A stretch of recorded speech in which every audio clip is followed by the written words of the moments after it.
अमरावती शहरासह परिसरात आज सायंकाळी झालेल्या धुवाधार पावसाने वातावरणात गारवा निर्माण झालाय।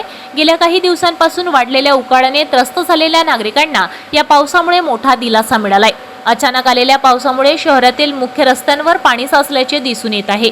पावसाच्या जोरदार सरीमुळे काही काळ वाहतुकीचा वेग मंदावला तर नागरिकांनी सुरक्षित स्थळी आश्रय घेतलाय। शेतकरी वर्गानेही या पावसाचे स्वागत केले असून खरीप हंगामाच्या तयारीसाठी हा पाऊस लाभदायक ठरल्याचे मत व्यक्त केले जात आहे।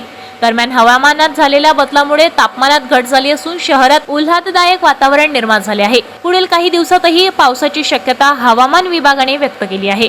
ताज्या घडामोडी आणि आपल्या शहरातील बातम्या बघण्यासाठी नंबर 1 न्यूज चॅनलला सबस्क्राइब करा, शेअर करा, आपल्या प्रतिक्रिया कमेंट बॉक्स मध्ये द्या। आपल्या बातम्या नंबर 1 न्यूज चॅनलवर बघण्यासाठी 99 21 58 96 63 या व्हॉट्सअपवर मेसेज करा।